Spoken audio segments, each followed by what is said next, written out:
3주간 국정감사 하시느라고 취재 편의점에 한 번도 못 오셨습니다. 오랜만에 모셨습니다. 국회 과방위원장 맡고 계신 더불어민주당 최민희 의원님 자리하셨습니다. 어서 오십시오. 네, 안녕하세요. 네, 잘 지내셨죠?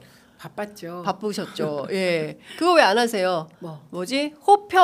평내 수동. 남양주시 갑 화도수동 호평 평내 국회의원 최민희입니다. 반갑습니다. 네, 네. 그 사실 그 분위기가 굉장히 심상치 않습니다. 특히 대통령 기자회견을 통해서 어쨌든 갤럽의 저지선을 막으려고 하는 거 아닌가라는 판단을 했었는데 방금 발표된 갤럽 여론조사에 따르면 11월 1주차입니다. 박근혜 국정농단 사태 때는 11월 첫 주차에 5% 찍었는데요. 이번 주 윤석열 국정 수행 지지율 17%, 부정평가 74%로 집계가 됐습니다. 인천 경기 14, 광주 전라 3% 나왔고요. 대구 경북 23, 역시 부정평가 63%로 대구 경북에서도 소폭 상승은 했습니다. 지난주에 18% 찍었는데요. 올라갔습니다. 부울경 지역 28, 부정평가 63으로 나왔습니다. 그러면 부정평가 사유 1위가 무엇이냐? 지난주에 이어서 이번 주에도 김건희 여사 문제가 19%, 지난주에는 17%였거든요. 그러니까 2%포인트 올라서 19%로 김건희 여사 문제가 부정평가 1위, 경제, 민생, 물가보다 앞순위를 차지했다라는 말씀을 좀 드리겠습니다. 자, 어떻게 보십니까, 의원님? 이 여론조사 결과. 네. 새로운 사자성어가 생겼는데요. 네. 사필귀처. 사필귀처의 결과다. 사필귀처의 결과다. 모든 것은 부인. 예, 진인사 대처명.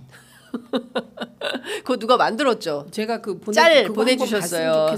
네. 요거 한번 제가 아까 저희 전체 단톡방에 올렸는데요. 네. 그거 최민희 의원님께서 토스해주신 내용입니다.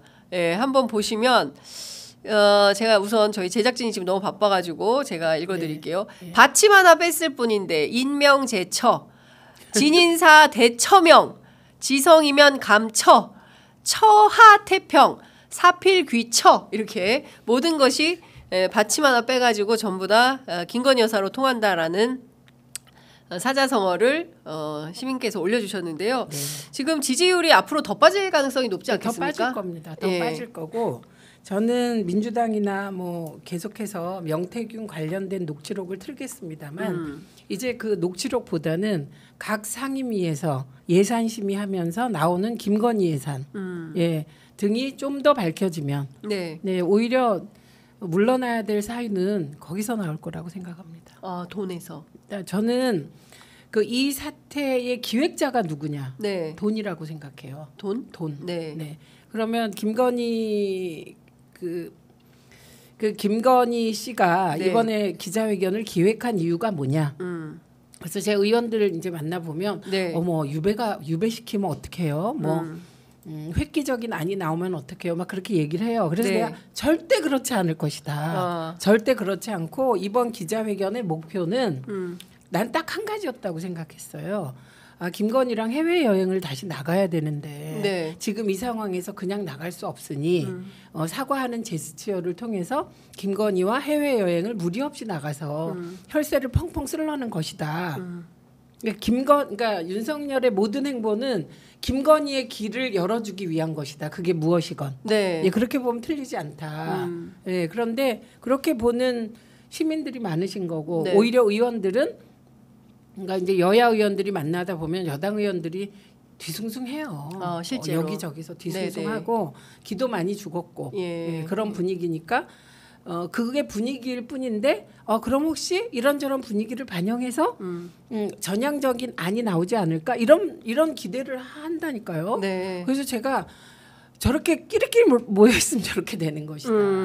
시야가 의원들 이렇게 되면 그런 것이다. 뭐 한동훈이 어떻게 할까? 그것도 시야가 요만한 것이다. 저는 그렇게 봐서 김건희가 어떻게 할까? 김건희는 지금 무슨 생각을 할까? 그럼 김건희는 혼자 움직일까? 그러니까 이 돈이 어디서 무슨 단서를 찾으셨어요? 저 무슨 뜻이냐면 저는 김건희의 변신의 과정 그리고 결국은 검사를 만나서 네. 신분 상승을 꾀하고 예. 남편을 대통령 만드는 이 과정의 모든 기획자는 저는 최은순이라고 보는 쪽입니다. 엄마 최은순. 예, 엄마. 예. 길게 보면. 예. 네. 그럴 그럼 수 최은순의 목표는 뭐냐? 돈이다. 예. 그래서 양평도로. 저는 핵심이 양평이다. 양평도로다. 예, 그래서 양평을 덮어야 된다. 예, 민주당이. 이렇게 보는 거죠. 예. 민주당이. 예. 그리고 지금은 이제 예. 폭로하고 윤석열이 문제가 많고 김건희가 실질적 대통령이고 이건 만천하에 공개된 거예요. 이미. 그리고 제가 그 짤이 돌기 시작하면 이제 저거 우리가 만든 게 아니에요. 돌아다녀요. 네. 그래서 제가 보내드린 거거든요. 그러니까 일반 시민들이 어떻게 보고 있냐. 네. 예, 그게 그냥 정말 그렇습니다. 네, 네, 네. 그래서 그러니까 광장의 시민들이 이미 그 정치 평론하는 분들보다 훨씬 그렇죠. 수준이 높으셔요. 그래서 네. 다 설명을 합니다. 이 사람 절대 하야할 사람 아니야. 당연하죠. 우리가 보니까 이 사람 그냥 안 물러나. 안 그럼 물러나요. 탄핵을 해야 되는데 국민의힘이 그 한동훈이가 좀 똑바로 되면은 한동훈 중심으로 모일 텐데 한동훈도 그게 안 돼. 그래서 2016년보다 상황이 더 어려울 수도 있어. 그래서 야권이 더 잘해야 돼. 이 얘기를 하십니다. 그 잘하는 방법을 제가 얘기하는 그렇습니다. 거예요. 그 예. 잘하는 방법이 저는 이번에 이게 과거에 보면 뭐 국정원 댓글 사건이 터져요. 무슨 핫 이슈가 터지면 의원들이 우르르 몰려가서 거기다 숟갈 얹으려 그래요. 네. 그런데 지금 민주당 의원들이 그러질 않아요. 이게 공천이 잘 됐다고 해야 될지 네. 아니면 상황적 요인일지 그건 모르겠는데 지금 파야 될 핵심이 김건희 예산, 마음이 들어간 예산. 네, 네. 그게 과방위에도 있어요. 김형숙 교수 관련 예산을 예. 저희가 계속 파고 있습니다. 예. 네, 그거 이 김영숙 교수가 무용가인데 지금 한양대 공대 교수가 된 분 얘기하신 거죠? 그렇죠. 예. 예. 그런데 그 과정이 다 석연치 않아요. 예. 예. 그리고 뭐 권성동 의원이 연루됐다고 하지만 예. 그게 핵심일까? 저는 예. 이런 생각이 들어요. 예. 예를 들면 2024년에 R&D 예산이 대폭 깎이는데 맞아요. 그분 관련된 예산은 올라갔어요. 예. 그것도 많이 올라갔어요. 예. 그러니까 이거는 쉽게 일어나지 않는 일이에요. 그러니까요. 네, 예. 그다음에 그 관저 의혹도 너무 이상하잖아요. 21g도 그렇고. 다 이상하죠. 예. 그래서 지금 해야 될 일이 예. 명태균은 지도부만 하시면 됩니다. 예. 그거는 정치적 싸움이고 예. 저는 명태균이라는 사람이 뭐 녹취록을 더 폭로하고 안 하고는 아무 의미가 없다고 생각해요. 이미 나올 거 다 나왔다. 네, 사실은 예.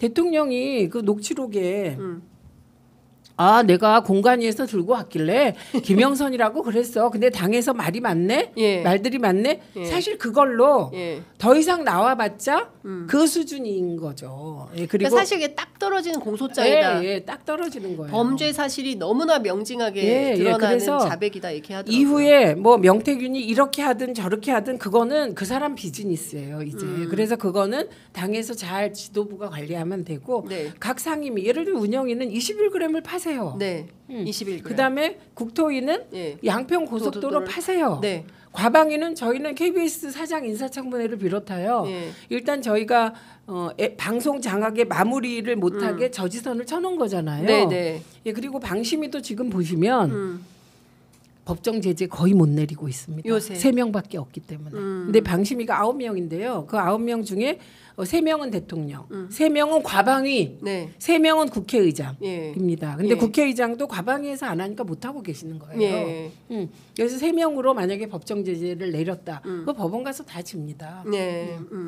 그래서 각 저희는 상임위마다 상임위마다 미친 듯이 일을 해보라는 거예요. 그리고 이번에 기재위에서 네. 기재위 보고 외교부 통해통위도 보니까 외교통상위도 보니까 거기서 외통위도 외교부 관사와 관련하여 예. 중요한 폭로가 나왔더라고요. 맞아요. 예. 예. 관사와 행사장이 10분 거리고 전 세계 이런 데가 있습니까? 그런데 그 행사장을 아직도 못 쓰고 있는 거예요. 15억을 들여서 개보수 중인데요. 네. 그런데 이 행사장엔 주차장이 없어요. 그러니까 또 다른 그 정부기관 주차장을 쓴다는 거예요. 그래서 이게 소위 안 좋은 무슨 행사장이에요? 원래 외교부 장관의 예. 관저에는 관저에 행사장이 있어요. 딸려 예. 그래야 외빈 리셉션도 하고 해야 그렇죠. 되니까. 외빈들이 왔을 때 리셉션도 아주 귀한 사람 모시는 예. 거예요. 그게 외교 관례인데 예. 이제 그런 상황이에요. 네. 그런데 중요한 거. 그래서 지금까지 청와대 이전한다고 저 호들갑 떨고 네. 이것도 요것뿐만 아니라 많을 테니까 파야 되는데 호텔에서 네. 외빈들 외국 사람들 그러니까. 오면 초대해서 쓴 비용이 81억이 넘어요. 안 써도 되는 혈세가 이렇게 줄줄 새고 있는 거예요. 세상에. 김건희 씨 하나 때문에. 그리고 저도 취재한 게 있는데 외국에 순방 가잖아요. 순방 가면 막 그 일정들이 잡히잖아요. 네.